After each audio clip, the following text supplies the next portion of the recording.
Well, hello everyone, and welcome to Soul Shift Saturdays. I'm Kat Sticker, and you can find me in the Soul Shifters Guild Facebook group.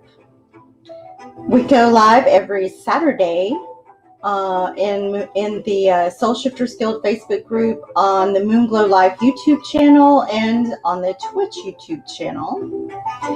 And normally we go live at 4 o'clock in the afternoon Central Time. But today I was late. I had to do it at 5 because my daughter had a birthday party to go to, one of her friends, and it ended at 4. So I had to be there at 4 to pick her up. So I scheduled it for 5 instead.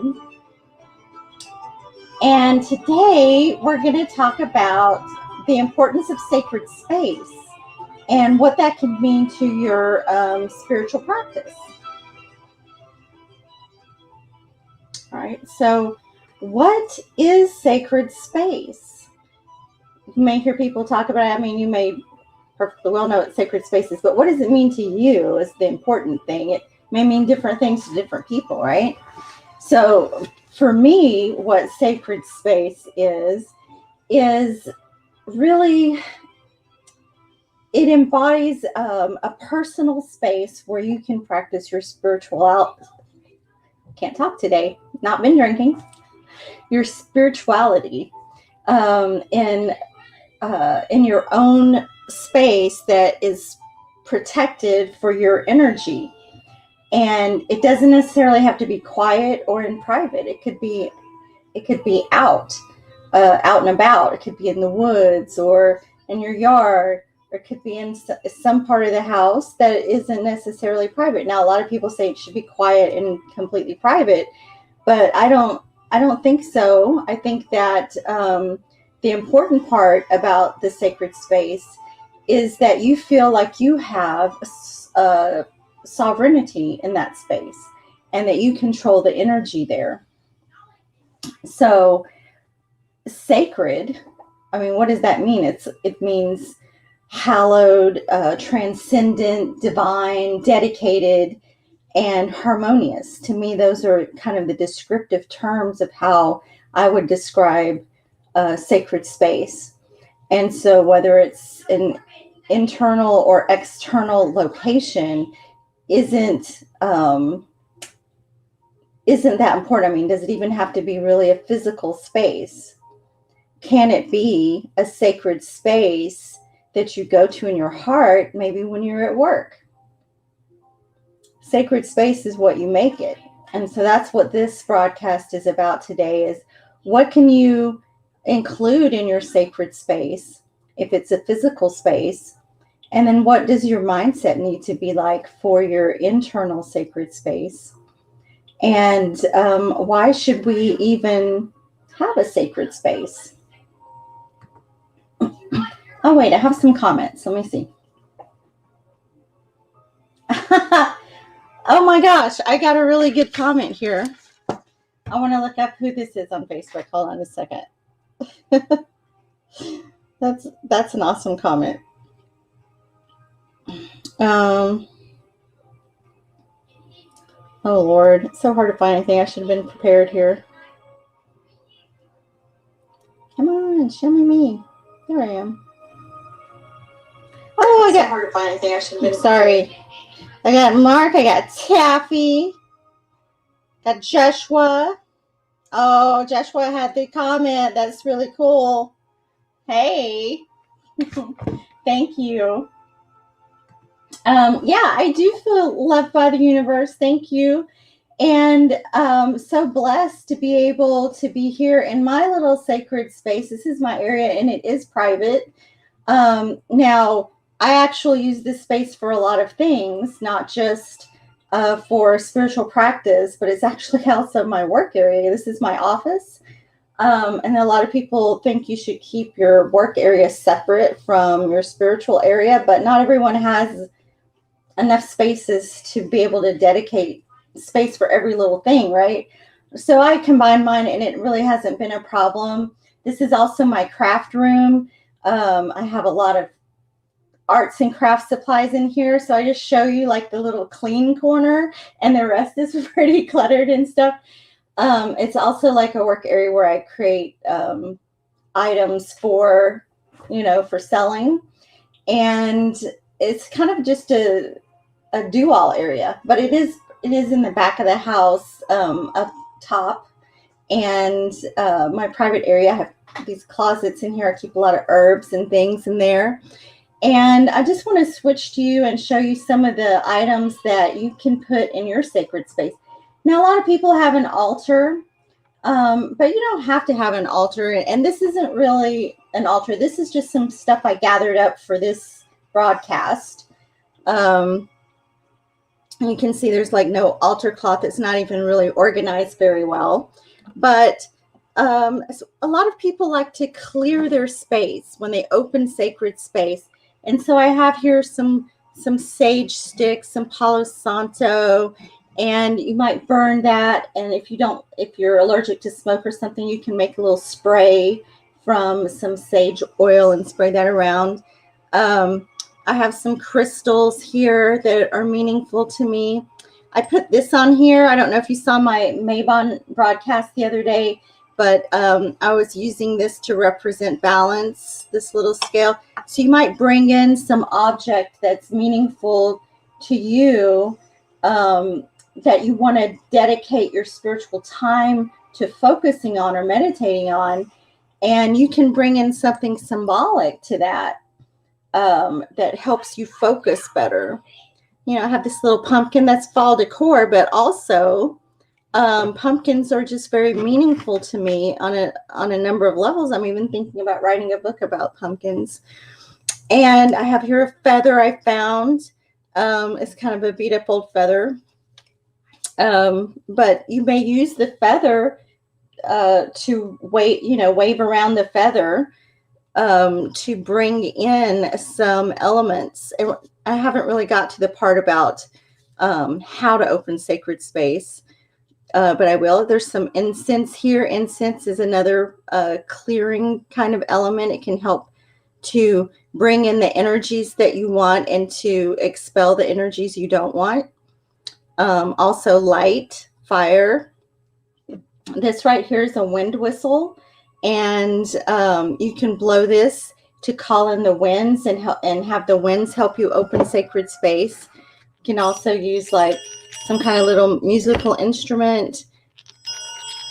I like the little dingling bells. Those are harmony balls. Or I have a bigger bell. You could drum or use the flute or something like that. So those are some ideas of things you might find in your sacred space. You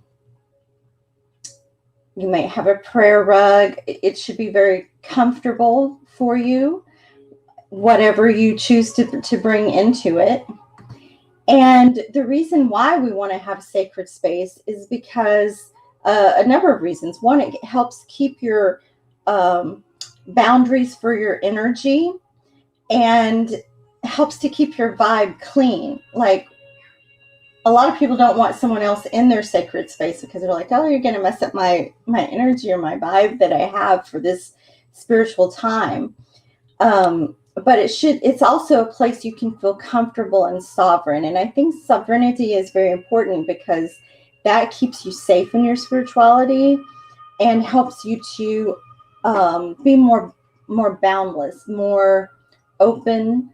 If you're not worried all the time that somebody's going to come in and do something to you. Also, there's an importance to ritual and ceremony in spiritual practice. And growing up and all, I was never really big on ritual and ceremony and that kind of thing. But it wasn't until later that I realized that I tried using ritual and ceremony and found how powerful that was for me in my practice. And how powerful that was for just for the rest of this spiritual time when I use some kind of ritual to open sacred space. So you may, I'm going to go to how do we open and close it? I think when we're opening sacred space, it can look different for everyone. So it's really up to you how you want to do it. And it can be simple or it can be really elaborate. It could take just a moment or it could take a long time. I mean, I've had some very elaborate rituals that I've done for opening sacred space. And then I've been in a hurry before and has done something real quick. What happens if you forget to open sacred space? Like, what happens? Well, nothing happens. I don't know. I've forgotten to do it before and nothing happened. So you don't have to open sacred space, but it's really a beautiful ritual to add to your spiritual practice. And when I say your spiritual practice, whatever you're doing, if you're doing a reading, like pulling some cards, or if you're going into meditation, whatever you're doing in your spiritual practice, there can be an opening piece to it that really helps to protect your energy, clear the area of any kind of negative energy, and it sets the tone. And then also you can bring in any kind of helping spirits that you want to. You give gratitude and thanks, and that kind of thing. It really helps to set the stage for what you're doing and make it more powerful. And so that's why we open sacred space. So some of the things that we can do are, like I said, you can smudge to clear. You can use, a feather to clear, or a crystal to clear your space. And you just want to, there's no special way you have to do it. Now, a long time ago, when I first learned about opening a circle or closing a circle, I'm like, oh, you have to do it in a certain direction and all. You don't really have to.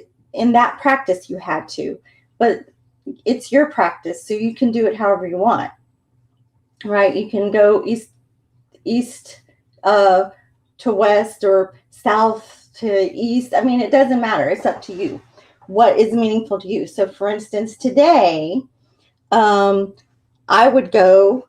honoring west, so I would start west. I'd probably go west, north, east, south. And when I say you do that, I'm calling in the directions. I'm calling in the spirits of the east, the spirits of the west, the spirits of the west, the spirits of the north, east, and south. I may call them in with a wind whistle and call in the winds. I call in the winds of the west, the east, etc. You may work with the angels. And so you may call in angels to come and open your circle. Doesn't necessarily have to be with the directions. A lot of people use the directions. Doesn't have to be that way. You may just communicate with Gaia, with the planet, and have that Gaia energy just emanate up from the earth, and then you're going from below to above. And then you may have your above energy meet you, your higher self or God, just to come bring that light down around you. And so then you're opening your space with light. So there's all kinds of beautiful ways that you can do it. And maybe you do it differently for different purposes. You should really think about it maybe and plan it out ahead of time. Now, also, when I talked about going outside to open sacred space, now you can find all these beautiful tools of the land. You have the stones and the trees and gifts that the earth has given us that you can just find upon the ground. Like I found this feather, I found maybe a pine cone or something like that, and you can create this beautiful kind of earth mandala to help you open the sacred space. And that can set the tone for your practice that day. Or maybe you're just taking a walk and you're doing maybe a walking meditation, and all you want to do to open sacred space is maybe you pick up a leaf off the ground and you just kind of say, I'm using the energy from this tree. Thank you, tree. And that is how I'm opening my sacred space, and I want spirit to walk with me. So I invite spirit to walk with me on my walk. That's all you have to do, something like that. And so there's many different ways that you can do that. And what does the physical space look like? Well, like I said, you can bring in items. Doesn't have to have a lot of items. I do it here. I've heard people doing it in their closet because they didn't have anywhere to put their items, and so they just use like a little walk-in closet, or just about anywhere where you have a corner in your home that you can have a comfortable area. So you want it to be comfortable. Now, I will say my desk chair here isn't the most comfortable seating. I would much rather have like a bean bag or some kind of cushion on the floor to sit on. I don't really have room to have a lot of furniture in here. So this is a multi-purpose chair. I use that. But you can have multiple spaces. So maybe if I want to do a more relaxing meditation, I move out of this chair and I go to another area to do it. So maybe I have this sacred space and then I have another sacred space somewhere else that's dedicated to meditation because it's more comfortable, right? You can have multiple areas for different purposes. And so that's what I would recommend, is find places that you can call your own and put your own energy on to do your spiritual practice. Now I want to go back to, first of all, let me check my comments. Opening up to nature has always been amazing for me. Yes, I agree that when you bring nature into your sacred circle, that's only going to be harmonious energy that keeps you in alignment, because you're part of nature, right? And the elements of nature are really what energize ourselves. We give to nature, nature gives back to us because we are part of nature. It's like a give and a take. We're part of that kind of osmosis. So closing sacred space.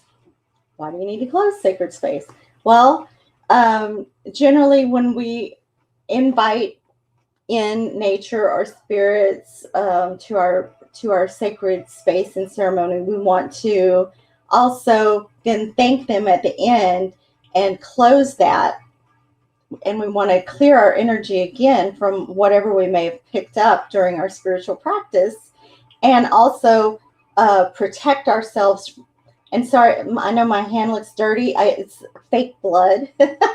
I've been working on some art or some craft projects for my daughter's birthday party, and we're doing this like haunted house thing. And so I was doing some stuff with fake blood to decorate, and it won't come off my hand. It's like permanent stain on there. Anyway, that's what that is. It's not that I don't ever wash my hands; it just won't come off. But you want to close that sacred space.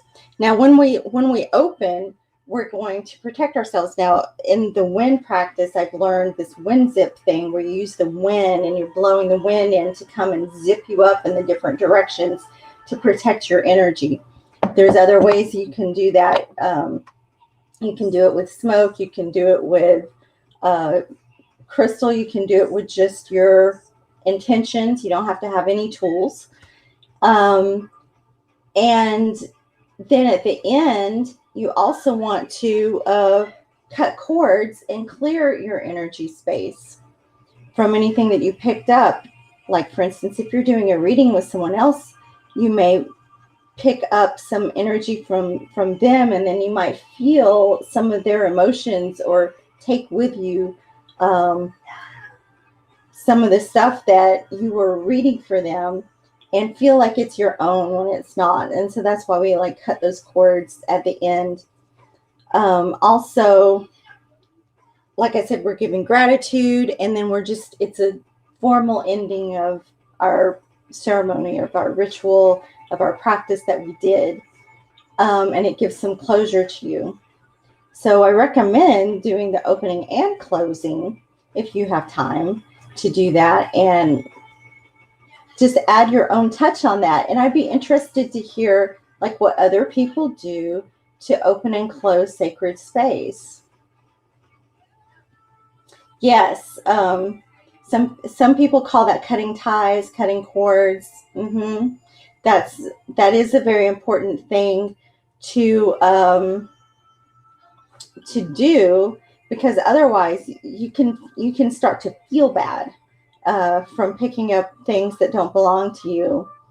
And it's good to protect your energy even before you go into any public setting where there's a lot of people, like a grocery store or, I don't know, a parade, something, anything public event that you're going to just to protect, put these shields up to protect your energy so that you're not picking up other people's negative garbage that will affect you for the rest of the day. Because sometimes you'll go in public and you'll be like, oh, why do I feel so bad? I feel so anxious and sad and angry, and I'm feeling all these emotions. There was nothing wrong with me before I came in here.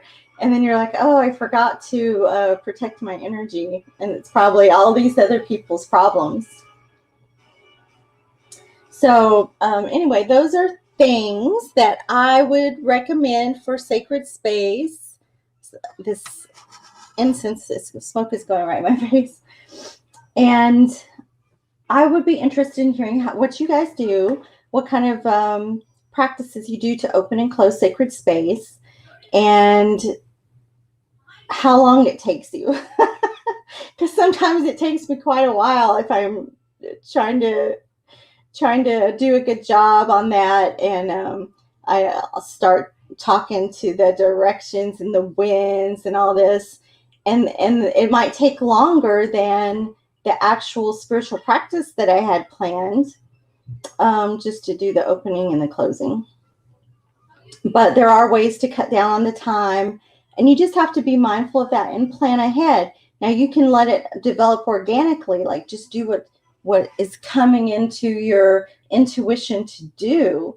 Make it spontaneous, right? Just what's in your heart. And I'm not saying script it out, but you could say, okay, what am I going to do to open sacred space today? And I'm going to, try to take just 5 minutes to do this, or 2 minutes to do it, or 30 seconds to do it, or whatever amount of time that you're going to allocate to it. And I recommend that you try different things to open and close sacred space. Maybe you anoint yourself with oil one time, and another time you use anathema to do it. I don't know. Just try different things and see what really resonates with your heart and with your spiritual practice, what was more effective for you. And if you don't experiment and try different things, you'll never know. Right? That's what the fun is in all of this ritual and ceremony, is trying different things, I think. And what works for you. What kind of music am I playing? It sounds like it's really intense. I was looking for some lighthearted. You probably can't hear the music because I turned it down so I could hear myself think. But anyway, find something that works for you, and comment. Go to the Soul Shifters Guild Facebook group and post some pictures of that, or write us a little description of what you do. Okay. I simply talk to God, ask for all his power to move through me, clear it, and move as necessary when in public. Well, there you go. That sounds beautiful, simple, and very effective. And hold on. I'm going to see who said that.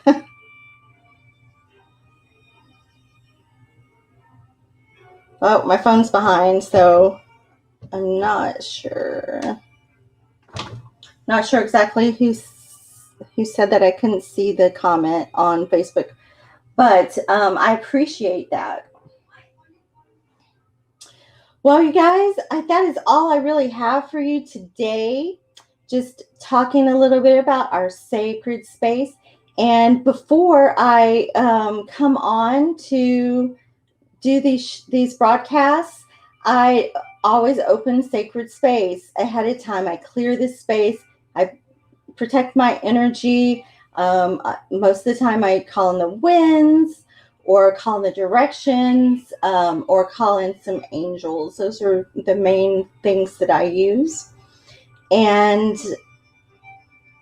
I feel like a lot of times I have, when I'm relying on my own self during these broadcasts, it's harder for me to get out what I want to say.